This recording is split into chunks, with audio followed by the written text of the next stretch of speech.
안녕하세요 여러분, 또 다른 시간입니다. 이렇게 제 채널을 방문해 주셔서 감사드립니다. 타로 카드는 메이저 아르카나라고 하는 메이저 카드 22장과 마이너 아르카나라고 하는 마이너 카드 56장, 합해서 총 78장으로 구성되어 있어요. 오늘은 첫 번째 카드인 0번 바보 카드에 대해 살펴보려고 합니다. 현재 유통되고 있는 타로 카드의 종류에는 몇천 가지가 있다고 해요.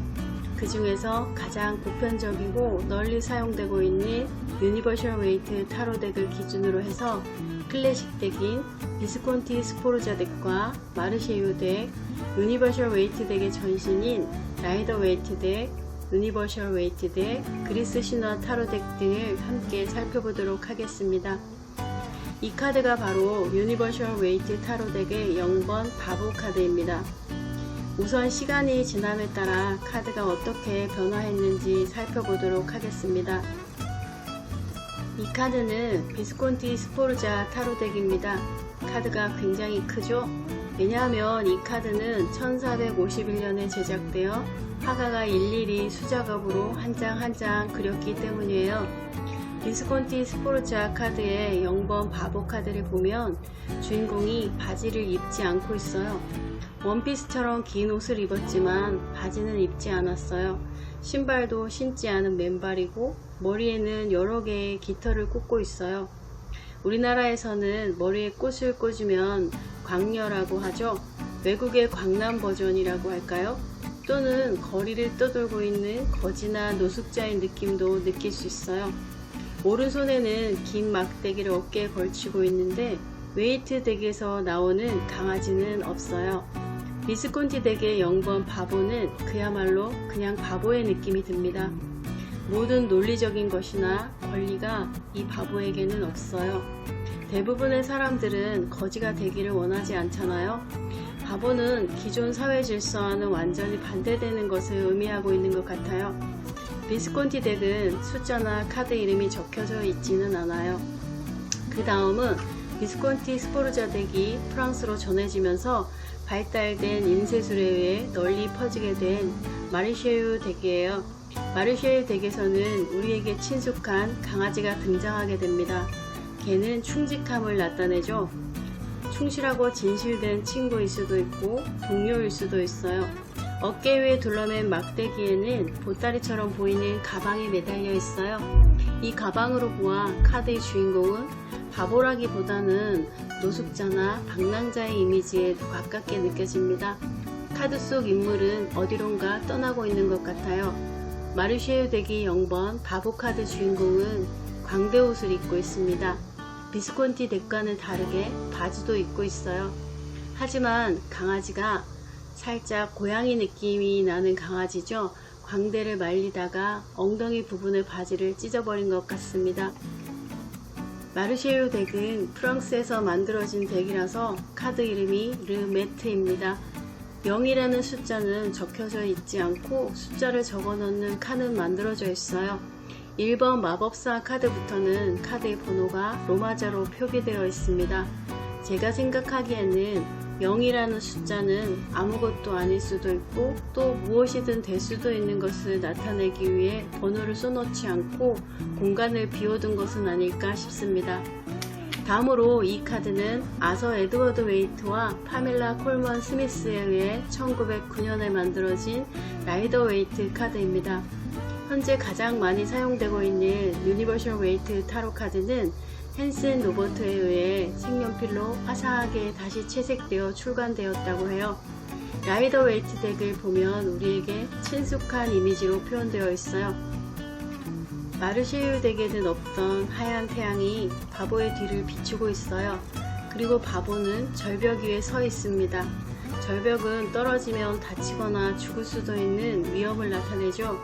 비스콘티 타로 덱에서 라이더 웨이트 덱에 이르기까지 카드의 이미지 변화를 보면 비스콘티 덱의 바보 이미지는 정말로 바보 그 자체였다면 점점 무언가를 찾아서 길을 떠나고 있는 방랑자의 이미지로 바뀌고 있어요.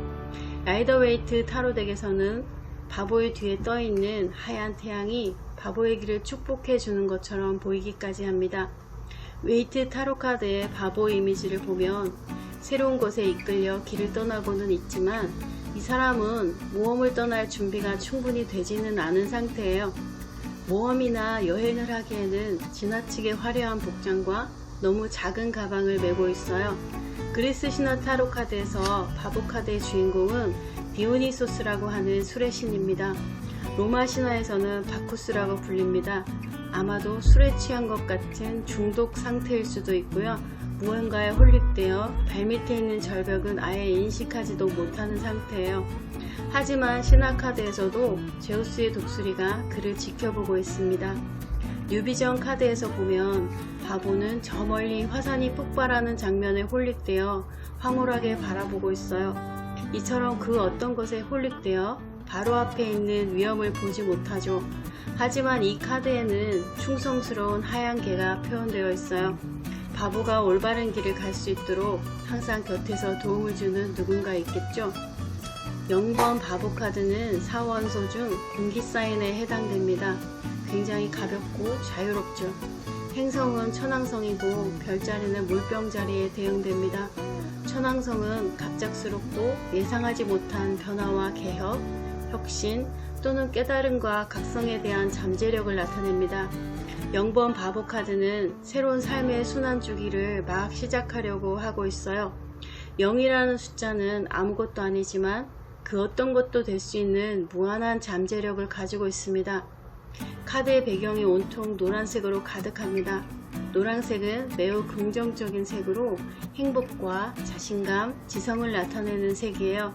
처음 시작하는 단계이니만큼 아직 세상 물정은 잘 모릅니다. 무모하기까지 한 자신감으로 가득 차 있죠. 이 카드를 성격 카드로 가진 사람은 굉장히 순수하고 자유로운 영혼을 가졌으며 호기심이 많아서 현실과는 동떨어진 이상적인 것을 추구하며 여행과 모험을 굉장히 좋아해요. 또한 자신에게 관심이 매우 높습니다. 이 화려한 복장을 보면 자신을 아름답게 꾸미는 것을 굉장히 좋아한다는 것을 알 수 있어요. 자신만의 독특한 드레스 코드가 있습니다. 매우 젊고 아름다운 용모를 가지고 있고요. 굉장히 매력적인 인물이죠. 하지만 바보는 누구에게도 구속되는 것을 싫어합니다. 누군가 자신을 구속하고 소유하려고 하면 바로 돌아설 수 있겠죠. 손에 들고 있는 하얀 장미는 13번 죽음 카드에서도 나오는데요. 하얀 장미는 순수하고 아름답지만 인생에서 겪게 되는 고통을 의미하기도 한다고 해요. 눈부시게 아름답지만 고통스러운 것. 바보는 13번 죽음 카드에 이르렀을 때 태어나고 죽고 다시 부활하게 되는 삶의 순환에 대해 알게 됩니다.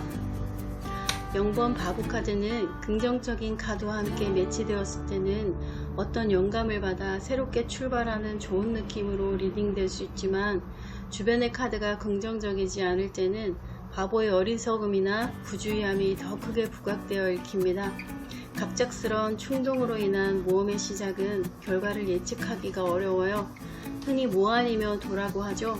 0번 바보는 아무것도 없는 백지의 상태라고 볼 수 있어요.